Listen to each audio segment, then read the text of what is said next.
Olá! O emblemático caso do estupro da criança de 10 anos e a violência da divulgação de seus dados reforçam a crítica ao fundamentalismo religioso e ao extremismo que dão sustentação ao governo Bolsonaro. A deputada federal Maria do Rosário fala sobre o tema na entrevista central.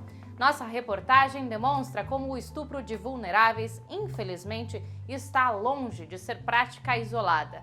As crianças são vítimas de mais da metade dos casos de violência sexual no Brasil. Acompanhe esses e outros assuntos a partir de agora.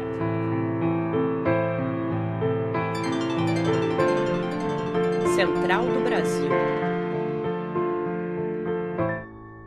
O desmonte dos Correios, iniciado no governo de Michel Temer, se agrava com Bolsonaro.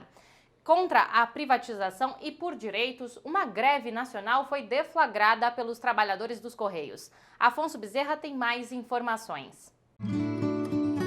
Trilhos do Brasil.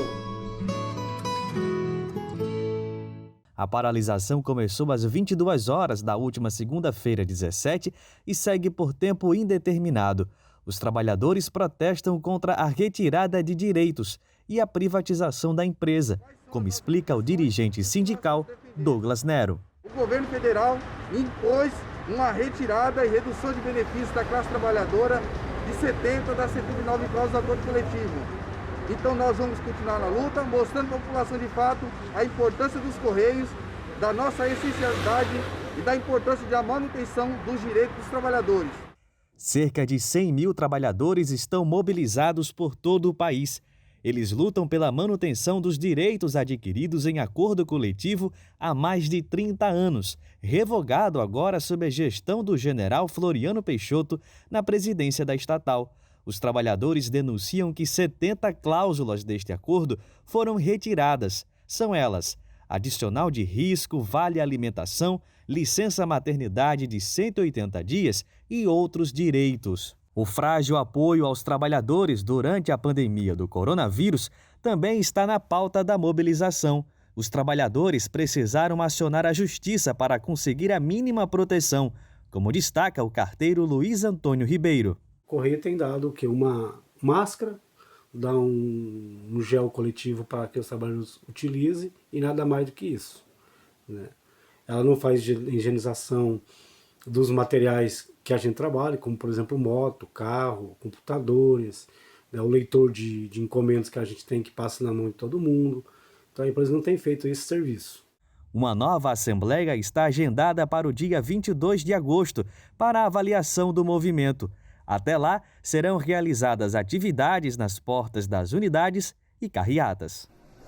O processo de privatização das empresas estatais faz parte do plano ultraliberal do ministro da Economia, Paulo Guedes, assim como o aumento do imposto sobre os livros. Aqui na Central do Brasil, a gente valoriza a cultura e a leitura. Vamos conhecer as sugestões da advogada Heloísa Aquino, de Sergipe. Parada Cultural. E nesse período de isolamento social, em virtude da pandemia, encontrei grandes companheiros, que são os meus livros. Mas eu vou destacar dois. Fahrenheit 451, de Ray Bradbury, escrito em 1953, e 1984, recomendadíssimo, de George Orwell, escrito em 1949. São livros importantíssimos porque eles são matéria distópicos e traz o que é o futuro. O homem indiciado por estuprar a sobrinha dos 6 aos 10 anos foi preso em Minas Gerais nesta terça-feira, após 10 dias da denúncia do caso. Além do estuprador, também podem ser investigadas as pessoas que vazaram os dados sigilosos da criança. A bancada do PSOL protocolou uma representação no Ministério Público do Distrito Federal para apuração do envolvimento de Sarah Winter na exposição dos dados. A extremista esteve presa por ataques ao Supremo Tribunal Federal e já ocupou cargo de confiança no Ministério da Mulher, da Família e dos Direitos Humanos, a convite da ministra Damares Alves. O caso emblemático do estupro da criança não é isolado, infelizmente. O último Anuário Nacional de Segurança Pública, divulgado em 2019, revelou um recorde de 66 mil casos de violência sexual registrados no país. Cerca de 54% dos estupros têm como vítima crianças de até 13 anos. Vamos acompanhar a reportagem de Camila Piacese. Dados revelam que, em média, ocorrem 6 internações por dia de meninas de 10 a 14 anos que engravidaram após serem estupradas. E a cada hora, 4 crianças ou adolescentes no Brasil são vítimas de estupro, segundo o Anuário de Segurança Pública de 2019. A promotora do Ministério Público, Mariana Távora, lembrou que a maioria dos abusadores são ligados à família da vítima. A gente vai estar colocando aí parentes, né, parentes sanguíneos ou por sangue, ou por afinidade, ou também aquele agregado familiar onde você vai ter ali vizinhos próximos, amigos, padrinhos, né, pessoas que vão ganhando a confiança dessa criança, desse adolescente, para a prática do abuso sexual. Assim como é possível traçar um perfil dos abusadores, também é possível das vítimas de estupro. 81,8% são mulheres. Desse total, 61% são cometidos com meninas de até 14 anos. Mais de 50% são negras. Dos dados, chama a atenção a subnotificação. Apenas 7,5% dos casos chegam à polícia. A pesquisadora do Fórum Brasileiro de Segurança Pública, Amanda Pimentel, explicou que boa parte da sociedade brasileira desacredita da vítima e, por isso, há um número tão baixo de denúncias. Em uma pesquisa realizada pelo Fórum Brasileiro de Segurança Pública sobre a percepção de estupros e estupros de vulneráveis no Brasil, nós identificamos que 43% dos brasileiros de sexo masculino e acima de 16 anos ainda acredita que a vítima tem culpa quando ocorre o estupro, que a vítima fez alguma coisa quando foi vítima de estupro. O conservadorismo do governo Bolsonaro, aliado a um fundamentalismo religioso, fica explícito na figura da ministra Damares Alves, chefe do Ministério da Mulher, da Família e dos Direitos Humanos. Na semana passada, o Ministério havia se pronunciado afirmando que iria amparar, abre aspas, o bebê, fecha aspas, da criança, mesmo após a determinação judicial que permitia a realização do aborto legal. Jonatas Campos conversou sobre os temas com a deputada federal Maria do Rosário. Entrevista Central. Hoje a Entrevista Central conversa com a deputada federal Maria do Rosário. Ela é do PT do Rio Grande do Sul e já foi ministra-chefe da Secretaria dos Direitos Humanos dos governos do PT. Deputada, agradecemos sua participação. Quais as ações que o PT na Câmara dos Deputados tomou ou está tomando em relação ao constrangimento sofrido pela menina dos 10 anos que foi estuprada e sua família? Nosso foco total, não apenas partido, PT, mas todas as pessoas que defendem os direitos humanos das crianças e adolescentes e os direitos humanos em geral, estão ao lado da vítima para impedir que continue a existir uma violência que tem sido continuada contra essa criança, na medida em que, desde os 6 aos 10 anos, ela vivenciou um estupro no ambiente familiar, ela engravidou, e depois de toda essa condição de violência, ainda continua uma pressão enorme sobre ela, sobre sua vida, seu corpo, sobre sua família, sobre o que resta da sua família, e nós precisamos salvaguardar o que é possível da sua integridade física e emocional. Deputada, o Estado brasileiro tem o dever de proteger a infância e a vida dessa criança. Por que foi preciso ainda recorrer à justiça para que ela pudesse fazer esse aborto legal? Naturalmente, era necessário o envolvimento dos atores da justiça. O que não precisava é que integrantes do governo fizessem essa situação armada de mobilização de setores fanatizados para tentar impedir a criança de ser criança. Uma criança não pode engravidar.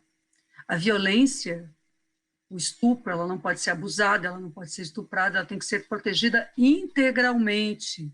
A justiça tem que agir integralmente para a proteção da menina de 10 anos. É isso que ela deveria fazer, através do Conselho Tutelar, dos Conselhos de Direitos e da própria decisão judicial que acabou sendo tomada de preservá-la. entidades católicas e evangélicas se uniram contra esse procedimento abortivo, novamente eu repito, na lei. Isso é um retrato do novo conservadorismo brasileiro?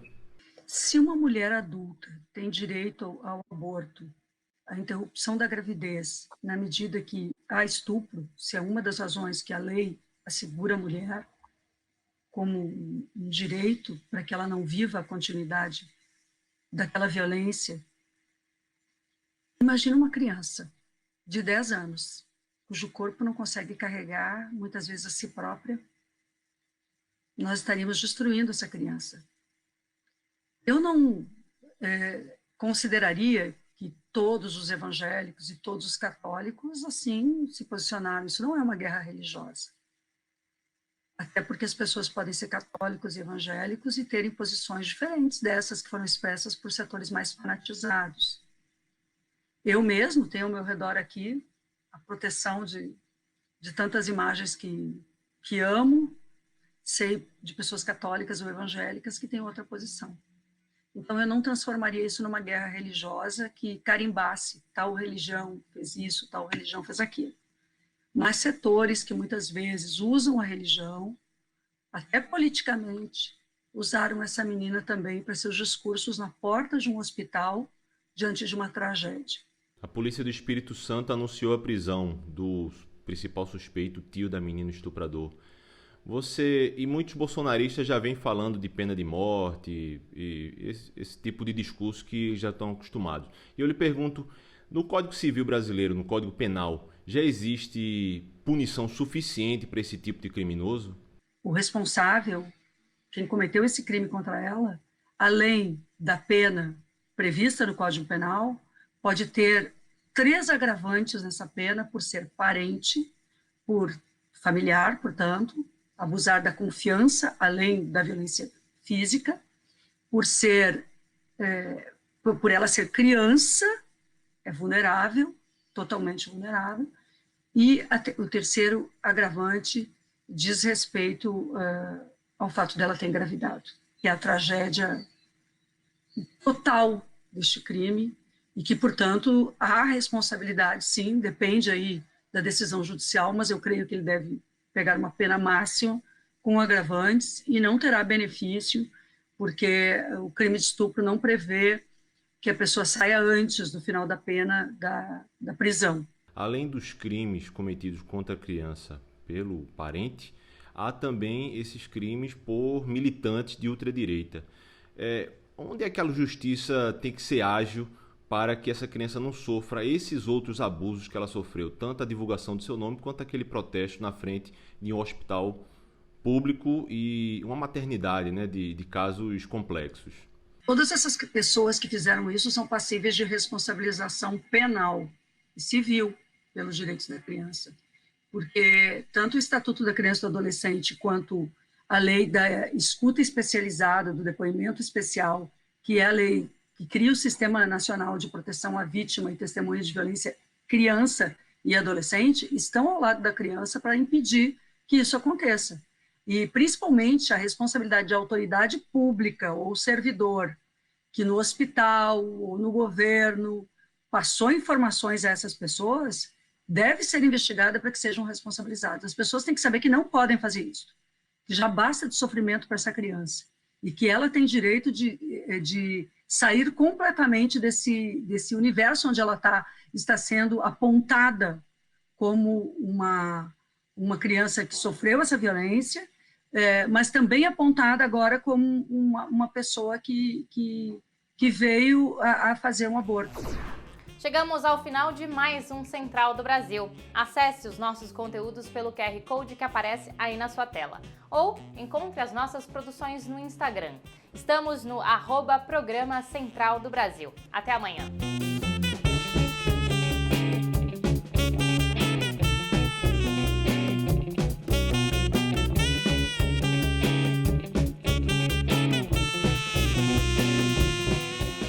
Central do Brasil, a rede de comunicação dos movimentos populares.